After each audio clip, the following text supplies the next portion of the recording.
Destiny Radio. Saya lang. Oy, Kuya Carl! Kuya Carl! Kuya Carl!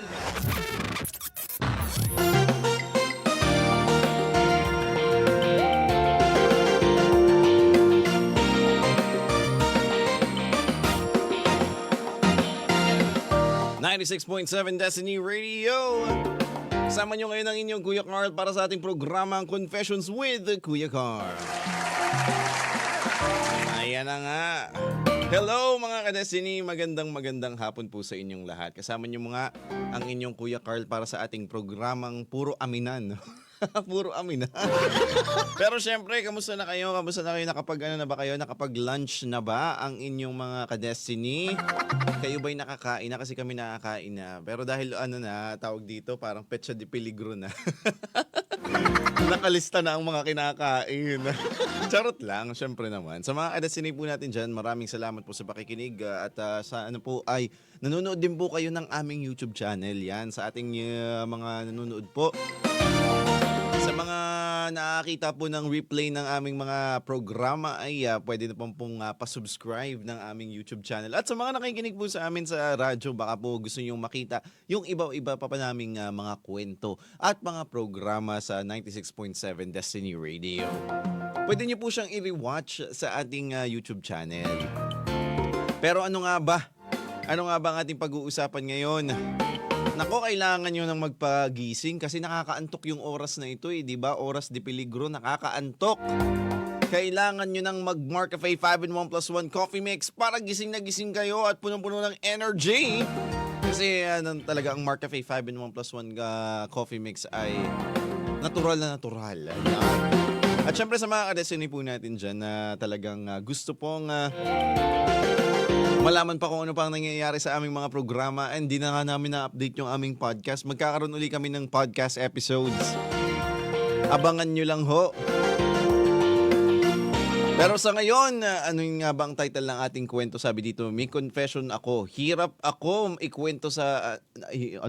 Hirap akong ikwento ang kahirapan ng pamilya ko. Ay, oh my God. Siguro naman halos lahat ay nakakaranas na ito at most of us na talagang tawag dito yung nasa middle class and below ay talagang nakakaranas. Pero tingnan natin kung ano ang istorya niya dito lang sa Confessions with Kuya Carl.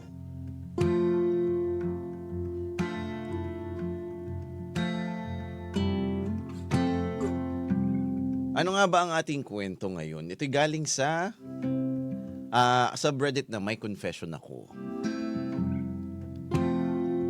And ang kanyang tag na ginamit ay Family Matters. Yun, naman. So kung gusto niyo pong basahin ang kwento kasama ko, ay pwede niyo pong i-check yung Facebook Live namin. Makikita niyo po rin yung mga binabasa naming kwento. Sabi dito, ay 22-year-old male, graduating ng college business management pero hirap pa rin mag-open sa mga kaibigan ko about sa family ko. Ako na lang nag-aaral sa aming magkakapatid kaya suporta talaga sila sa akin. Hindi ako naghirap sa allowance at kung may babayaran sa school, di naman nagkulang. Yung circle of friends ko kasi nag-o-open sila tungkol sa family problem. Ako di ko alam kung paano ako mag-o-open. Maski work ng parents ko, nililihim ko. Di ko naman sila kinakahiya. Nahihiya lang akong i-open kasi mostly sa parents nila maganda ang trabaho. Yung professional talaga. Yung papa ko walang work pero nagko-construction siya. Yung mama ko naman OFW katulong sa Saudi. Nagkwento ako sa mga kaibigan ko kung gaano kahirap yung buhay namin dati. Yung kahit pambili ng tinapay ay inuutang pa sa tindahan. Pero pag tinanong na nila kung anong trabaho ng magulang ko, sinasabi ko na lang na walang work ang papa ko at yung mama ko ay OFW. Hindi ko masabi na katulong. Hindi ko masabi na diretso, parang nasasaktan ako. Umalis kasi mama ko, bata pa ako at di pa ako nag-aaral. Sana ma-overcome ko tong nararamdaman ko. Wala rin kasi akong ma-openan sa mga ganitong naiisip ko. Sana bago ako makagraduate, may open ko na sa mga kaibigan ko. Yan, oh my God, ba't nawatawa?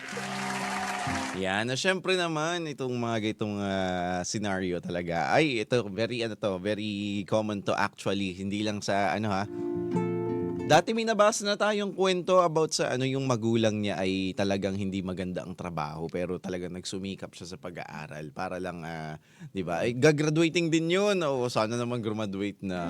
At graduating season na 'di ba? Sabi naman ng mga comment section dito kesa ating sa writer natin. Ay sige, summarize muna natin. So, nahihirapan siyang ikwento sa mga kaibigan niya yung trabaho ng magulang niya dahil hindi niya alam kung paano ito ikikwento kasi feeling niya siguro masyadong mababa yung pangkabuhayan ng kanyang mga magulang. Pero hindi naman. Sabi nga dito, you don't need to open up naman if you feel like you don't want to. But they're your friends, remember? They would accept you regardless kung ano man ang family background mo. Your parents are both working hard to keep your family afloat. You should never be ashamed of that. Tama yun. Hindi nakakababa ng pagkatao ang pagtatrabaho ng marangal para sa pamilya mo. Totoo yan. Sabi, puro ganun ang mga comments dito. Nothing to be ashamed of. Be honest about it. If they are really true friends, they will continue to be with you. Your parents have decent jobs. Sayang naman pinagpapaaral nila sa'yo kung wala kang matutunang moral value. So nga naman. At dyan mo rin, sabi din isang comment, dyan mo makikita kung friend talaga sila. If after mo sabihin ay andyan pa din sila. You should be proud of your parents, boy. Sabi niya dito. Grabe ang sakripisyo nila just to make ends meet and help you study. No need to be ashamed of them. Be grateful in everything. Actually, yung mga ganitong bagay, yung ibang tao, pinagmamalaki nila ang mga magulang nila na kahit ganun ang kanilang mga trabaho, hindi naman mababa yung mga trabaho ng magulang mo. Kumbaga lang hindi siya katulad nung sa mga kaibigan mo. Feeling ko nararamdaman lang nung ating ni OP, nung ating writer na parang kino-compare niya yung sarili niya to with his or her friends. With his friends pala, male nga pala to. Feeling ko lahat naman dumadaan sa ganyan. Actually yung nanay ko, proud na proud akong pag nagtatanong kung ano daw naging trabaho ng aking nanay.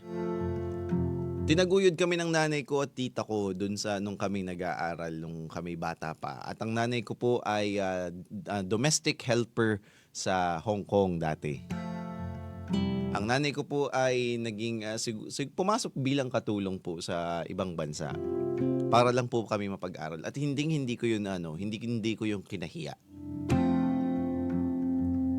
Madami kasing stereotype na tao na pagsabi daw na OFW din kung ano rin ang iisipin, 'di ba? Kung maganda ang kita, ganyan. Pero dito sa ating writer, alam mo naman na ang mundo ngayon ay very open na hindi na tayo makitid ang isip para sa mga ganitong bagay. And ang daming magulang na yung tipong meron nga ako nakikita, tricycle driver, construction worker, talagang pinagpapatarpulin nila yung anak nila pag nakagraduate.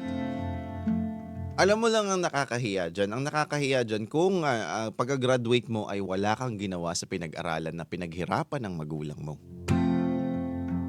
Kaya sa mga kabataan po ngayon, sa mga nakikinig na kabataan ngayon, yung mga nag-aaral po na, lalo na yung mga scholar, nako, kailangan yung mag-aral ng mabuti at maging produktibong mamayan ng Pilipinas kasi para sa magulang nyo din.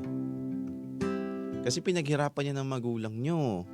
O kung hindi man, kung ikaw man nagpapaaral sa sarili mo, pinaghirapan mo yan. So sana may resulta kang makukuha doon sa iyong pinag-aralan. Kaya naman sa mga sa ating sa writer na tong ating story, sana hindi ka mahiya kasi magulang mo yan . And wala namang ikakahiya kasi na-i-provide nila lahat. And also, oo, may dumating yung time na inuutang nyo pa yung tinapay sa tindahan. Naku, dati talaga, ganun talaga, kumbaga ay maitaguyod lang yung pag-aaral ng mga anak natin. Gagawin talaga natin yun eh. At sa mga ka-destiny po natin dyan, kung ganun man po ang katayuan sa buhay or ganun man ang kumbaga yung trabaho ng iyong mga magulang, huwag mo dapat ikahiya yun. Dapat mong ipakita sa mundo na kahit ganun, kahit sa tingin mong mababa yung o kaya kung tingin mo man ay maliit ang kita ng iyong mga magulang ay kaya mong suklian sa pag-aaral mo. Kaya sa mga kabataan po dyan, ito madami ako nakikita ha. Hindi naman bilang hindi bilang judgmental. Hindi bilang judgmental ha ako bilang isang guro. Ako po ay guro sa college. Ako po ay ilang taon na pong guro sa college. 5 taon na po akong teacher sa college. Hanggang ngayon po nagtuturo pa din ako at meron pa rin po ako nakikitang mga kabataan na sinasayang yung pagkakataon, sinasayang yung pagpapabaon ng mga binibigay ng magulang. Lalo na ngayon, na libre yung ilang school. Yan, oo. Yes, anak, proud ako katulong. Yes, oo, si Mama proud na proud. Alam niyo yung pelikula ni Catherine Bernardo at ni Alden. Yan, nako, yung si Catherine Bernardo ay nagkatulong sa Hong Kong. Nako, napaka-realistic niyon. Ano nga mama hindi ko alam kung napanood na ni mama eh.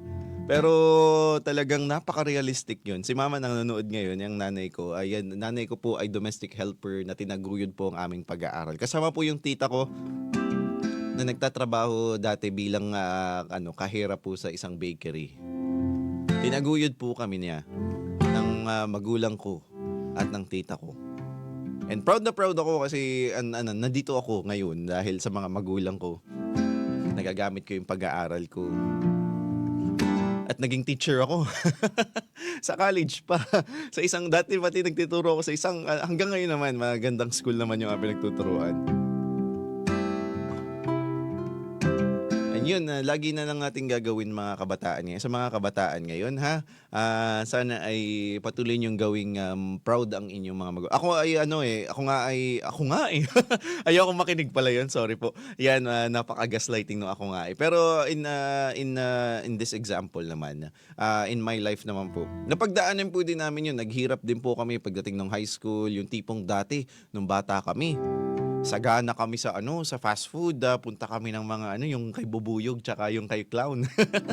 Kumpleto dati kami sa mga laruan, tapos pagdating ng high school biglang nahirapan kami sa buhay pero naitaguyod pa rin kami ng magulang namin. And thankful din ako sa system kasi nagkataon na nung high school ako, walang tuition fee na ang high school noon. Sa public school. Dati kasi parang nung bata ko naabutan ko yung may enrollment fee, merong tuition fee yung mga elementary high school pero wala yan. Nag-public school po ako. Pagdating ko naman ng college, naging scholar po ako ng mismong school. Na tipong yung mababa po yung aming binabayaran na mataas pa rin kumpara sa kinikita ng aking magulang pero mababa na yun kumpara sa ibang school. And I think last semester nung aking pagpasok sa school ay swerte ako. Maraming salamat sa mga batas na ginawa at naging libre ang aking last semester. Kahit last sem. Alam mo yan mama, last sem na kung kailan fifth year engineering, last sem, tapos ay second sem, doon naging libre yung tuition fee. Pero at least nakatulong pa rin kasi gumaan-gaan na yung gastos ng magulang ko. Dati nga nawalan pa ako ng pambayad ng tuition fee, nawala yung wallet ko, nawala yung aking wallet dati. Pero yung nanay ko pa rin ay naggawa pa rin ng paraan para mapadalhan ako ng pang tuition fee. At nung sa mga kabataang nag-aaral ngayon, kung kayo man ay nagtatrabaho na, lalong-lalo na pag kayo graduate na, ibang-iba na yung pakiramdam. Kasi nung una akong nakatanggap ng sahod, nung una akong nakatanggap ng ito tandang-tanda ko to, nagtatrabaho ako noon nung una work from home pero hindi ganun okay naman ang kita pero parang ginawa ko yung pang-akin lang. Tapos nung nagtrabaho na ako sa isang nagtuturo ako ng English sa mga foreigner. Ang una kong sweldo sa unang cut-off ay 1,400 laang. Nagulat ako no'n, tapos sabi ko, gano'n katagal akong nagtatrabaho, tapos 1,400 lang yung kinita ko. Simula no'n ako'y ano, hindi na, nung nagsuweldo na ako ng ganoon, hindi na ako humihingi nung, dati kasi binibigyan pa ako ng magulang ko ng 200 a day. Tapos naiisip ko, 1,400 lang yung binigay sa akin nung araw na yun. Pero syempre, nagbawi ako, dinamihan ko na yung kita, nilakasan ko na. Para lang mapag-provide ng aking sarili. As in the future, sa mga kabataan po nag-aaral ngayon, sana makakuha niyo pa rin yung ano, yung opportunity makapagtrabaho para talagang mabigyan o kaya makapagnegosyo o kaya man ano kung ano man yung gusto niyong career, katulad ng halimbawa yung iba gusto maging vlogger, gusto ng iba ay maging social media manager, yung sa internet na pinagkakakitaan. Sana ay ano, gawin niyo ng marangal at mabuti para hindi naman sayang yung pinag-aralan niyo. At sa mga kabataan po diyang pinaghirapan ng magulang para pag-aralin, akala nyo porkit pinapabaunan lang kayo, akala nyo madaling kumita ng pagpapabaon. Ako, mas malaki pang gastos yun kumpara sa tuition fee. At sa mga ano dyan, sana, sa mga nagsasabi dyan ng mga kabataan na hindi daw nila nagagamit ang pinag-aralan nila, maaaring sila mismo yung hindi nag-aral. Kasi sa totoo lang, lahat ng pinag-aralan ko, kahit ako po ay computer engineer, pero sa lahat po ng pinagtrabahuhan ko, nagamit ko po pag-aaral ko. Kahit hindi po related sa computer engineering, yung pagtuturo ko po, yung aking pagiging DJ, yung aking pagiging ngayon po, currently ako po ay technical director dito po sa Destiny Radio. Maraming salamat po, Sir Voji. Nagagamit ko ang aking pinag-aralan sa aking maliit na paraan. Kaya naman sa mga kabataan dyan, sana ay huwag nyo ikahiya kung ano man ang naging trabaho ng magulang nyo. Na itinaguyod kayo sa pag-aaral, sa pag-ano. Naabutan pa namin yung time na ang mahal ng Paserox, laging Paserox noon, wala pang PDF, wala pang cellphone noon. Pupunta pa kaming library noon, imbes na halimbawa kung gusto namin magtipid, imbes na mag-computer kami, pupunta kami ng library para lang maghanap ng mga sagot sa mga tanong sa assignment namin. Ay talagang napaka-convenient ngayon ng panahon kasi mag-data ka lang, mag-cellphone ka, meron ka ng resources para sa internet. Meron ka ng makakatulong na sa pag-aaral nyo. Kaya sa mga kabataan ngayon, huwag niyong sasayangin ang inyong napag-aralan. At sa ating nagsulat naman ng kwentong ito, si OP, sana naman ay hindi mo naman actually kailangan ikwento yung yung sa magulang mo. Pwedeng sa'yo na lang yun. Or kung gusto mo mang ikwento ay talagang bigyan mo na lang ng kumbaga kung kaibigan mo talaga yung mga kaibigan mo, magi-stay naman sila. Kahit ano man ang naging kung ano man estado mo sa buhay. Kasi ikaw naman yung kanilang kaibigan, hindi yung trabaho ng magulang mo. Maliban na lang kung kailangan mo silang i-impress, pero wag na. Kung kaibigan mo sila talaga, hindi mo sila kailangang i-impress sa mga ganon.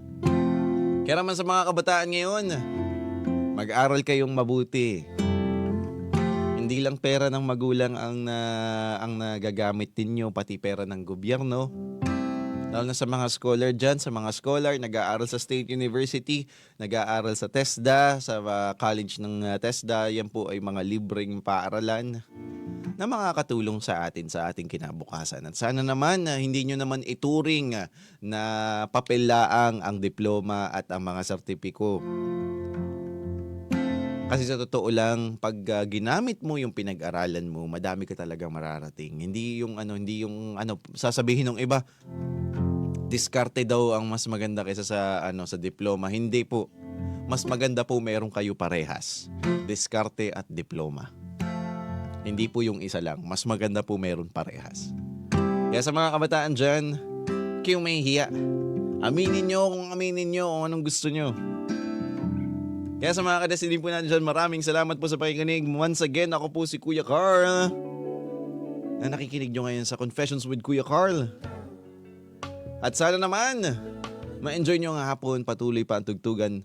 Dito lang sa 96.7 Destiny Radio. Saya lang. Bye-bye.